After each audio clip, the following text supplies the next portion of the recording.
Olá, seja bem-vindo ao programa Ação Nacional. Estamos às portas do mês de dezembro, época das compras de Natal, passando por Black Friday e serviços temporários. Então, nós vamos esclarecer todas essas dúvidas com o advogado aqui, especialista em direitos ao consumidor, que é o doutor Anderson Gianetti. Obrigado pela sua presença aqui na Ação Nacional, doutor. Eu que agradeço, é sempre uma honra estar aqui na TV Século XXI. Obrigado. Olha, em primeiro lugar, o que são os direitos do consumidor, para a gente poder entender, mas também quais são os deveres, né? A gente pode só lembrar dos direitos. Pois bem, muita gente só pensa em ter direito e não se lembra, né, que antes de se exigir, né, você tem que fazer a sua parte também, né? O direito do consumidor, ele é relativamente recente no Brasil, né? Então, o Código de Defesa do Consumidor de 1990 foi uma determinação da Constituição de 88 que houvesse uma lei tratando dos direitos do consumidor. Isso segue também a várias resoluções, tratados internacionais com a ONU. Tem de haver, num sistema dito capitalista, todo um sistema, um modelo de proteção e defesa do consumidor, principalmente para prevenir e, quando não der para prevenir, ter uma reparação de eventuais danos causados. E daí, todo o direito do consumidor, ele se centra, não é, num direito básico, fundamental, de informação adequada e clara. Muitas vezes, por falta de uma informação adequada, decorrem várias consequências que podem ser ruins tanto para o consumidor quanto para o fornecedor. O Código de Defesa do Consumidor, ele prevê como princípio básico uma harmonia, uma harmonização entre os interesses dos participantes da relação de consumo, de modo que, com base na boa-fé e na equidade, ninguém saia, prejudicado. Qual que é o dever principal do consumidor? Ele tem que pagar, não é? Então, não se trata de uma relação não onerosa, tem o ônus de arcar com a sua obrigação. Qual que é o dever do fornecedor? Uma vez pago por aquele produto ou serviço, uma vez tendo recebido, que haja um mínimo de qualidade, não é? E o Código do Consumidor, ele assegura, ele estabelece algumas regras para poder, enfim, pacificar essa questão dessa harmonização, para ficar bom para ambas as partes. Sem dúvida. Bom, é um relacionamento, né, de compra e venda, com certeza. Tem que ter ambas as partes aí no meio envolvida, né? O próprio vendedor, ele tem que também oferecer o produto que foi pedido, né? Perfeitamente. Se eu fui lá, eu comprei um carro que 0 quilômetro, vamos dar um exemplo aqui, a gente espera que a gente tenha um carro que funcione, né? Sim. Nós temos uma fase pré-compra, o pré-contratual, é uma fase posterior ao contrato, não é? Então, a questão que tem a ver com a informação adequada e clara, geralmente é antes, é o pré-contrato, é a pré-compra. A grande maioria dos conflitos que nós encontramos numa relação de consumo se devem à falta de informação adequada antes da compra, não é? Então, muitas vezes, a gente vem, não é, ressaltando, não é, no caso das compras de Natal, não é, a informação adequada se dá através do preço correto nas vitrines, por exemplo, não é? Existe uma lei federal e um decreto federal do ano de 2006 que disciplina como que o comércio deve dispor os seus produtos. Todo produto exposto à venda tem que ter preço, para que o consumidor não entre na loja sem saber o preço daquele produto exposto na... Enfim, se ele não pode pagar, ele não vai entrar naquela loja, não é? Então, isso para não ter surpresas no decorrer da sua compra. Se o produto ele tem um preço que justifique que ele seja financiado, enfim, que ele seja uma venda parcelada, além do preço à vista, é obrigatório informar qual é o preço total a prazo, o número de prestações, o valor de cada prestação e a taxa de juros efetiva que o consumidor vai pagar se for a prazo. Para que isso, Júnior? É simples, não é? Muitas vezes o consumidor, ao saber quanto vai custar o preço total a prazo, ele acaba descobrindo que ele está levando uma geladeira para casa e pagando 3. E aí ele vai ter o poder de decidir, por exemplo, se não vale a pena fazer uma poupança durante um tempo, ir lá e comprar à vista, sem ter que levar só uma pagando 3. Não é? A taxa de juros, nós temos um país que, por mais que digam as autoridades que os juros básicos da Selic caíram, não é? O fato é que no sistema bancário a taxa de juros ainda é salgada. Tarifas de cheque especial, de cartões de crédito. Não é? Então, o consumidor, se ele é informado antes, ele acaba tendo o poder de decidir de maneira adequada qual é a melhor forma de gastar o seu suado dinheirinho. Lembrando, né, Júnior, nós temos aqui estratégias de vendas, né, que tentam apelar para o emocional, para que o consumidor se desfaça do seu dinheiro de forma emotiva. Existem argumentos do tipo, vai custar apenas um cafezinho por dia. Você não é capaz de pagar um cafezinho por dia? Faça as contas quanto é um cafezinho por dia. Será que isso realmente, no final de 36 meses, um cafezinho por dia, não vai ser muito caro? Não é? Então, essa informação é importante. O consumidor não pode se levar por argumentos, né, emocionais, né? Então, de que está barato. Né? Ah, está barato, se eu não preciso disso, por que eu vou levar uma coisa barata para casa que eu não vou usar? Né? Então, tem uma necessidade também. Se você necessita, eu preciso de um computador para fazer os meus trabalhos, uma questão profissional. Eu preciso de um computador, vamos ver o melhor preço e a melhor época para se comprar. Tem que comprar antes do Natal ou posso aguardar as liquidações que vão acontecer no ano novo, quando tem descontos consideráveis, né? Por que eu não posso esperar por 20 dias?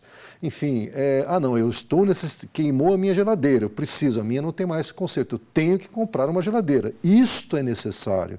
Sem uma geladeira, a casa não funciona. Lógico. Então, realmente, mas eu já tenho uma roupa, eu quero mais uma, eu já tenho um sapato, quero outro. Será que realmente é necessário, neste momento, pagando? Então, esse poder de decisão tem que ser transferido para o consumidor de forma racional. Por isso que é importante que o consumidor tenha acesso a todas as informações sobre aquele produto. Quando é um produto tecnológico, há termos estrangeiros, né? Você disse de um automóvel, fly-by-wire. O que é isso? Que né? é isso? Isso é da Fórmula 1, né? Então você vai, enfim, tem várias informações, gigabytes, né? Você vai assinar um plano de TV a cabo ou de banda larga de internet com 300 mega flash. O que é isso? Né? O consumidor não detém as informações técnicas, ele não sabe do que se tratam esses termos específicos. Né? E em não sabendo, ele pode ser induzido em erro sobre a qualidade, a característica de algo que talvez ele nem precise. Né? Então, do lado, né, dos especialistas em marketing, eles são muito bons, há uma profissão, enfim, muito honrada em buscar vender o peixe dos outros. A função deles é vender então, realmente, o peixe, né? São muito criativos. Algumas peças publicitárias são divertidíssimas. Sim, não é? A gente se diverte, é uma obra de comédia, não é? Ou às vezes até emocionam, não é? Elas são muito sensíveis, não é? E elas buscam exatamente isso, poder tirar o racional, o poder do consumidor racionalizar aquela compra para executar uma operação emocional. Comprar no impulso. Eu vou comprar porque esse é o carro da moça da novela. Né? Então eu vou me sentir a moça da novela se eu comprar esse carro. O carro da moda. Enfim, então, puxa, isso não é racional. Eu tenho que saber qual é o consumo, não é? Os custos que eu vou ter. O carro não é só botar o combustível, você tem troca de óleo, você tem manutenção, né? Tem impostos, tem o IPVA, você tem licença do carro. O seguro, né? que é uma coisa que ninguém vai atrás para ver. Lembrando que a partir de janeiro não tem mais o seguro obrigatório, né? Então sempre que você se envolver num acidente, ninguém torce para que isso aconteça. Lógico. Mas se ocorrer, e se a responsabilidade for sua, você vai ter que indenizar. Né? Então, hoje, diante da ausência, né, já não vai ter mais o DPVAT, o chamado seguro obrigatório, isso a partir de janeiro do ano que vem, passa a ser relevante, você vai ter um custo adicional, colocar o carro no seguro. Por quê? Caso aconteça, você vai estar devidamente guarnecido, né, para evitar despesas não previstas. Né? Então, realmente, assim, a informação é fundamental para que o consumidor haja de forma racional. Né? Ele possa, inclusive, comparar. Não é? Tem um direito básico do consumidor também, liberdade de escolha e igualdade nas contratações. Eu vou pesquisar preços para ver o que é mais conveniente. Não é? Então, muitas vezes eu tenho um preço menor, mas num outro fornecedor o preço é sensivelmente maior, mas eu tenho um número maior de prestações. Então fica mais fácil, né? Se amolda melhor ao meu bolso. Em outras circunstâncias, o produto é um pouquinho mais caro, mas tem um pouquinho mais de qualidade, tem alguma funcionalidade que o consumidor, não é? Sim. Então, um computador que tem mais memória RAM, por exemplo, né? Ele vai ser mais rápido para poder processar ali os vídeos, enfim, os acessos à internet, né?